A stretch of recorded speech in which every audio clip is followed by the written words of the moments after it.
Hi beautifuls, I'm Robin. Welcome to my channel. Today we're going to talk about the American prison system. I'm not sure yet. This might be a two-part video. But we're going to talk about the American prison system and why you should care. We won't get into like why you should care about all the humans in the world in this video. We'll just stick to the American prison system for now, and how even if you know no one who is incarcerated, you don't associate with those kind of people, I'm going to tell you why you should still care, or explain to you, give you some facts that might change your mind about that. For the rest of us that have had either a dealing ourselves or with family member, loved one, friend that's been in the system, you probably are aware of a lot of these facts. So the first thing, let's just say it like it is. It doesn't work. People know they'll go to jail for life. They know they could die for a crime, but yet they still keep doing it. So obviously, just punishing someone doesn't work. If you don't fix the issue that got them there in the first place, then how do you expect them to not repeat the same mistake if we show them nothing different, no other way to be but the one that they know? You can't expect someone to change.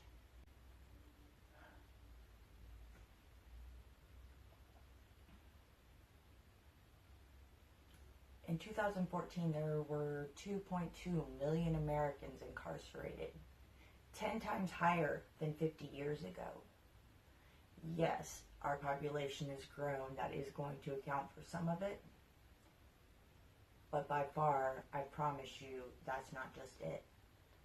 And even so, like, shouldn't we be doing something to reduce those numbers anyway, even if it is just population explosion? I mean, come on, people.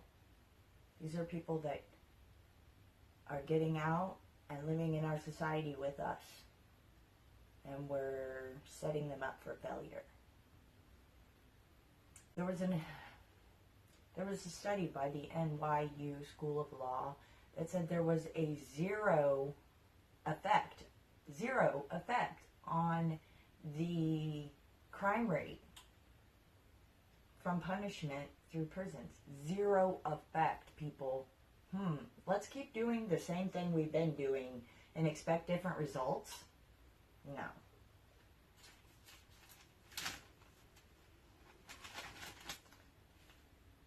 One of our problems, privatized prisons.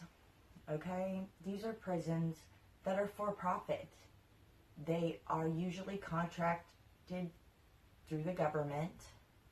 Our government said, oh, it'll be cheaper, but it's not cheaper. Privatized prisons usually tend to give out twice as many infractions as regular prisons. That means they're keeping their prisoners in there longer.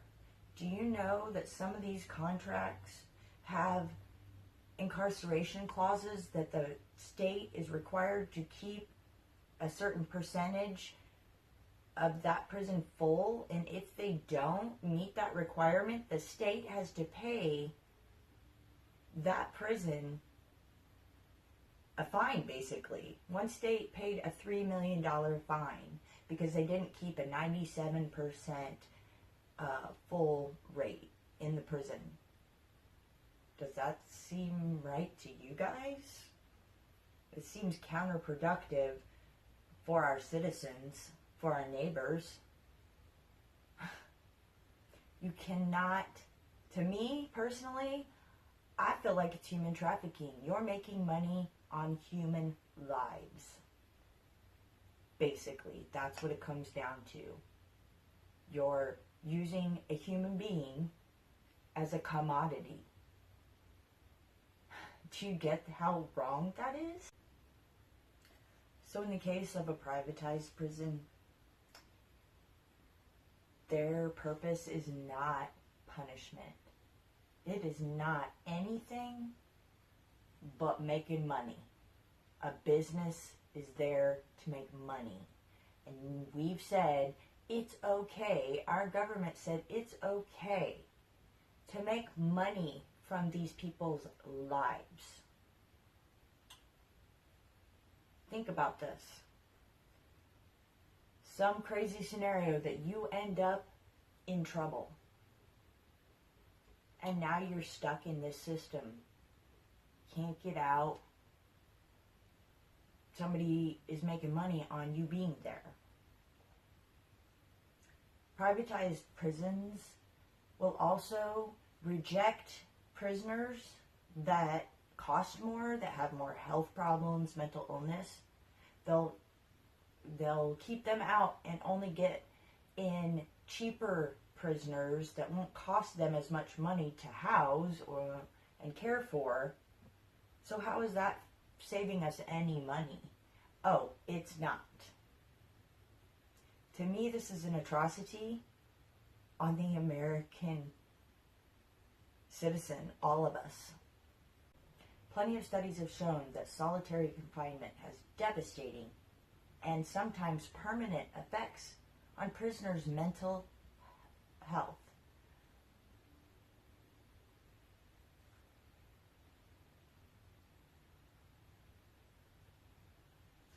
In solitary confinement, you're kept alone 23 hours a day in the room the size of a king-size bed.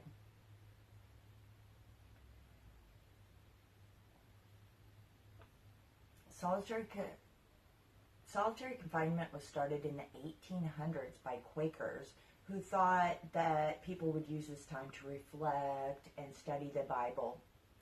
Even they found that it was too cruel of a punishment and stopped using it.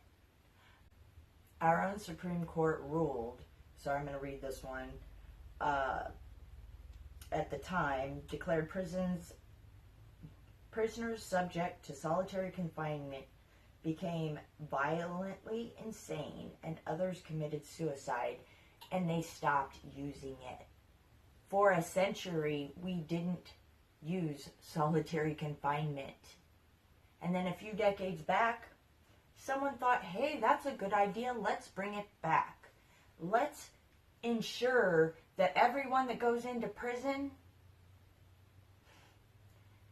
80 to 100,000 people a year are held in solitary confinement. They cause hallucinations, anxiety, depression. It actually makes prisoners less compliant to rules after they get out. Less compliant. Do you get that? Okay? And now we have given 80 to 100,000 people a year mental illness. Some of them will never recover from it. And guess what? They get out and they move in next to you.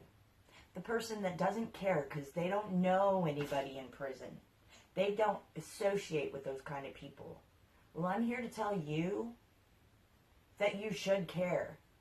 If you can't care for a human life, whatever. But at least care enough to know that this system that people are set up to fail, that is actually torturing 80 to 100,000 people a year in this country that is supposed to be so wonderful, that we would never do such barbaric things. Well, we're doing it all the time. Do you know guards use solitary because they don't want to deal with mental illness, LGBT prisoners, or just prisoners that want to be a pain in the butt? It isn't necessarily for the worst of the worst like you think. Okay? There are also prisons called Supermax prisons, made up entirely of solitary cells. Whole prisons just of solitary confinements where we cage people like animals. And then when they get out, they basically are animals. And we can't hold that against them at all because we're the ones that did it to them. Do you get that? Like somebody that was a little messed up when they went in is way more messed up when they get out. Okay? We need to start looking at our prison system as our neighbors, not inmates. Our loved ones, our families, not inmates. Not people we don't know. Because ultimately, all of those inmates, those prisoners, those bad people, as you want to claim, they're people that made bad choices. Some of them horrific. I won't try to defend their actions, okay?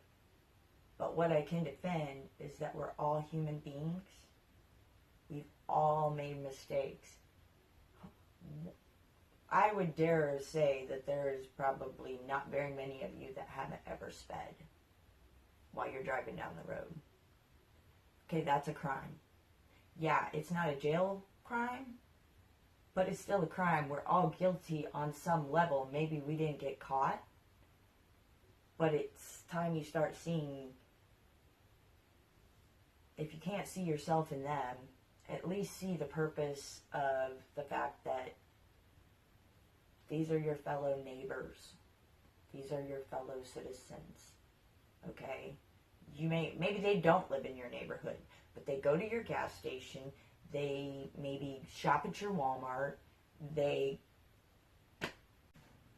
Okay, so you say, what about rehabilitation, education programs? Do you know that from 350 college education programs in the prison, there are now only 12?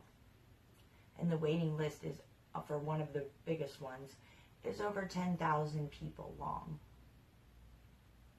We're not educating anyone.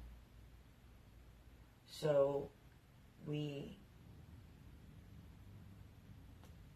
take people in, cause them mental illness, don't give them a way to educate themselves or learn a different skill or trade that they could use to make money honestly on the outside. We send them to prisons that use them as commodities to make money, keep them longer, give them more infractions, so they're incarcerated longer. The recidivism rate in this country is like 40% in 3 years will be back in prison after they're released. Prisoners get out with no money and then are expected to pay for their ankle monitoring system, pay court fees, get a job, but when they have to check the box that says, have you been convicted of a felony, that pretty much automatically, for most jobs, makes it very hard. And if they lie and do get the job and then the job finds out they lied, oh, they're fired, they violated their parole, and they're back in they're back in prison.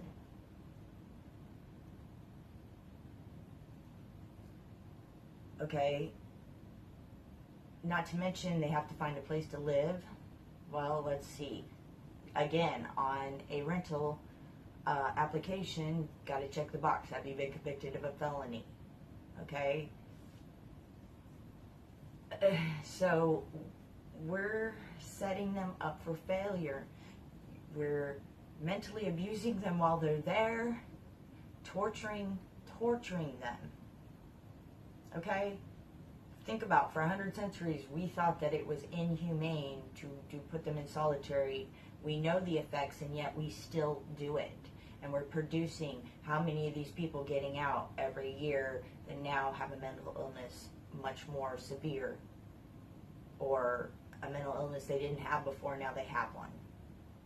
But they're released with no money, no way to find a place to live, unless they rely on friends and family, girlfriends, maybe situations that they shouldn't be going back to, but because they have no other choice. You know, if prisoners could earn money in prison and take part of that money as a savings for when they get out, to have some preparation to find a job, to find at least a place to live, have some money, to exist on. And studies show education is the easiest and cheapest way to rehabilitate inmates. So why would we cut the program to 12% or 12 program? Why would we cut the program from 350 to 12 programs? Doesn't really make sense to me either.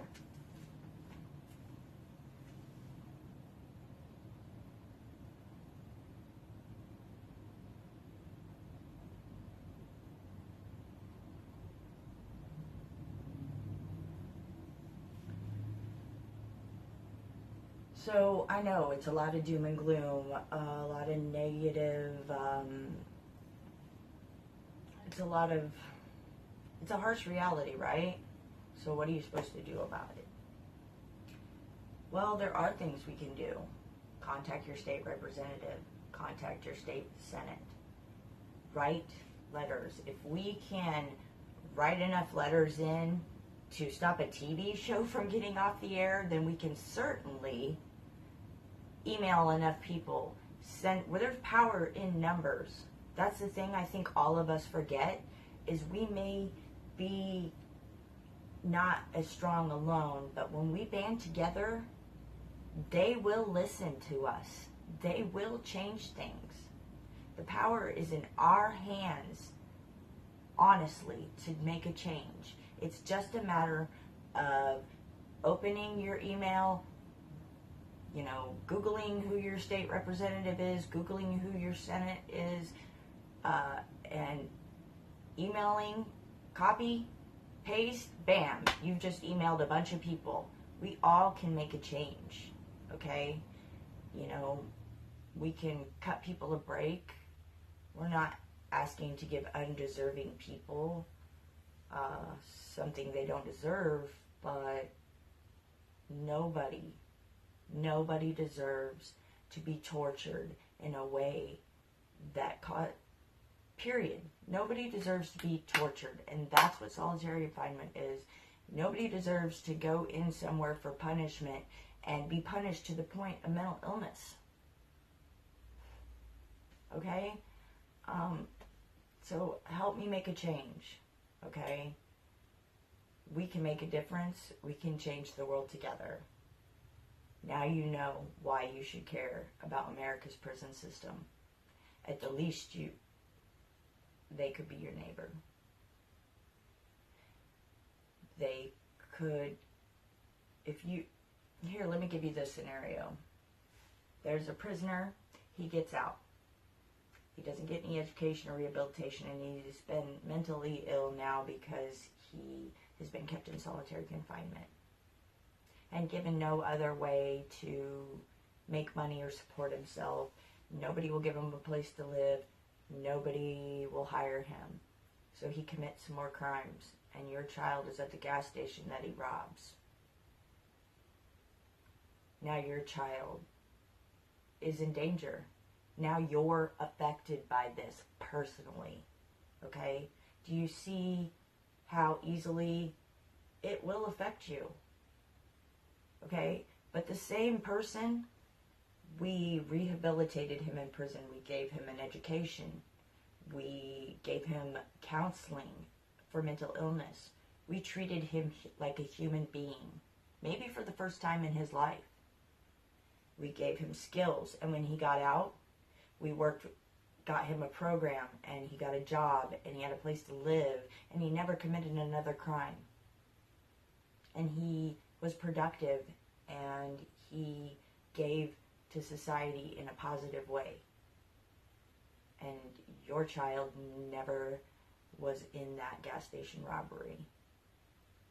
Do you see how it can connect to you now? Do you see why you should care?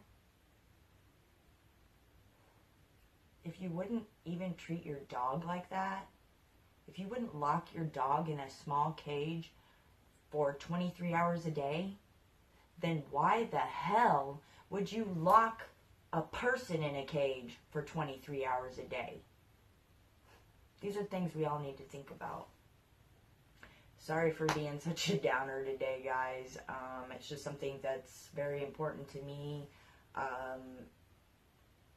You know, it's something that really affects our country, really affects all of us in ways that we don't realize, like I said, and it's super important.